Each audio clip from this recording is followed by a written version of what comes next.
à l'ombre du baobab. Un grand plaisir de vous retrouver à l'ombre du Baobab ce mardi matin pour parler de Juillet Danse, une manifestation qui a commencé le 11 juillet, qui se poursuit jusqu'au 16 et qui se déroule à l'espace Danse à Fribourg. C'est à la route du Jura. Pour en parler, je salue Tonia Schilling, la responsable d'Espace Danse. Bonjour à vous, Tonia. Bonjour. Ça va bien ? Oui, très bien, merci. Super, on va parler ensemble de ce festival Juillet Danse. J'aimerais juste avant que vous nous présentiez l'invité avec lequel vous êtes venu ce matin, Richard Caboret. Alors, je suis très heureuse. Je suis venue justement avec Richard Caboret. Il est danseur dans les compagnies Gilles Jobin et Philippe Serre. Et je suis très contente que j'ai pu le gagner pour cette première collaboration. Le gagner, c'est joli comme expression, Richard. C'est très joli. Elle vous a gagné. Oui, un petit peu. Oui. Alors, voilà, comme d'autres aussi que j'ai invité pour la première fois, on a vraiment un programme qui est magnifique avec des personnes très compétentes qui donnent des stages cette semaine et puis qui se rencontrent dans un atelier entre les professeurs et d'autres professionnels. Alors on va mettre les choses dans l'ordre, on va commencer par le début, par dire que c'est la 3e édition de Juillet Danse, Tonia, mais c'est la première qui est complètement dédiée à l'Afrique, à sa musique et à sa danse. Oui, alors tout à fait. J'ai décidé pour cette 3e édition de revenir à ce qui me tient très très au cœur, ce qui est vraiment ma danse, ma spécialité. Alors au fait, c'était le but de rendre un petit peu attentif les gens à combien de styles, comment la diversité est immense de styles de danse qui ont au fait leur source, leur racine dans la danse africaine. Alors c'est une chose, on y pense plus forcément quand on voit les styles qui viennent de l'Amérique. On pense pas forcément à toute l'histoire qu'il y a derrière avec l'esclavage. Quand on pense salsa, on pense pas forcément non plus.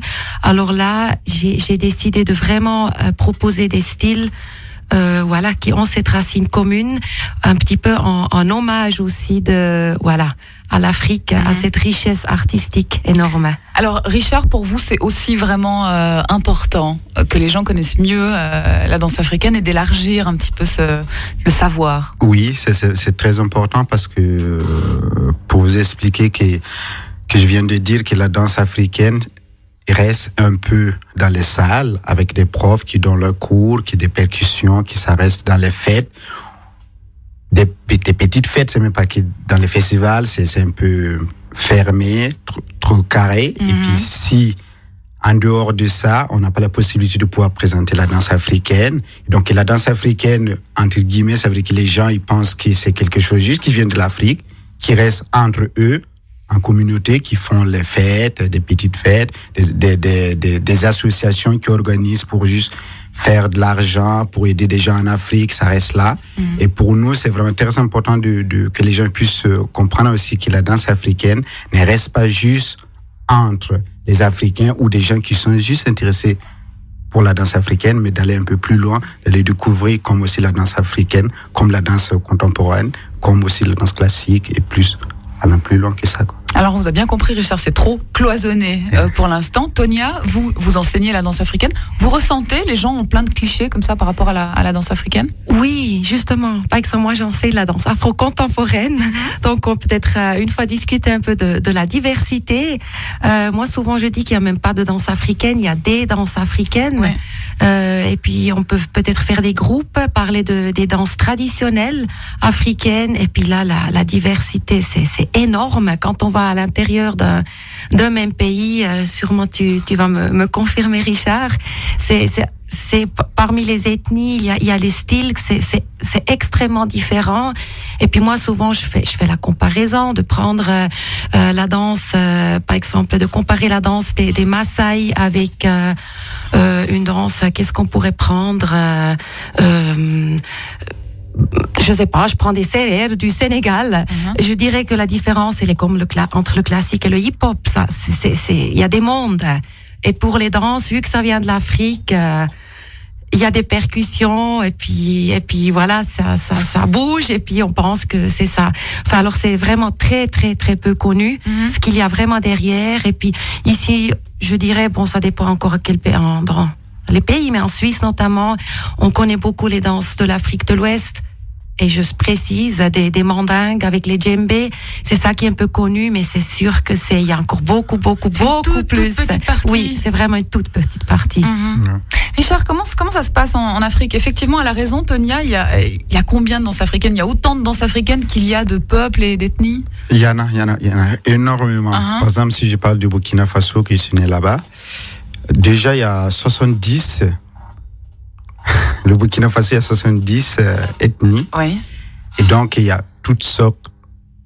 De chaque village, on ne se ressemble pas par rapport aux les mouvements et la manière de faire les choses et les fêtes et l'organisation. Et puis, on ne parle pas la même langue aussi. Bien sûr, il y a le Mouré qu'on parle beaucoup, il y a le Djolo aussi, il y a du Gourou aussi, et donc je ne vais pas toutes les citer ici.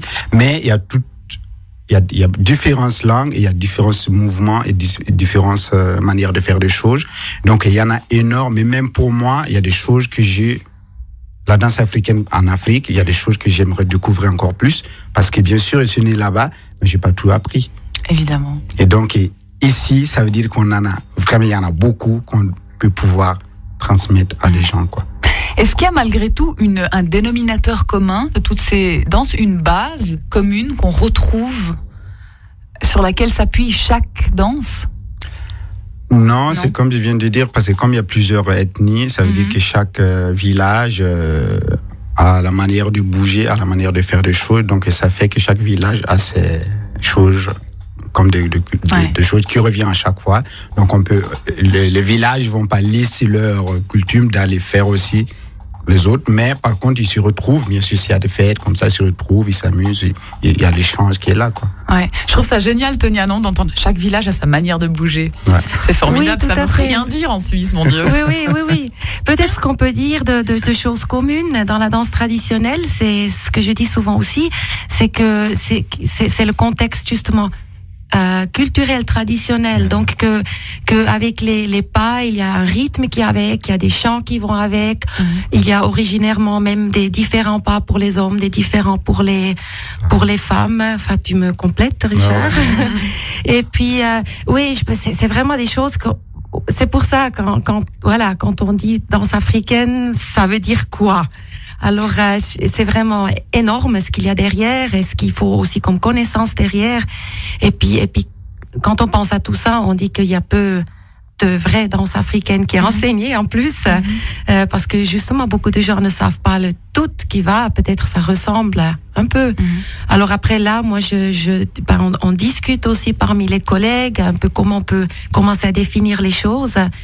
Et puis, je dirais peut-être souvent aussi ce qui se fait, c'est plutôt de l'afro-danse, c'est-à-dire une danse qui s'inspire des mouvements traditionnels, mais qui est sortie du contexte. Ouais.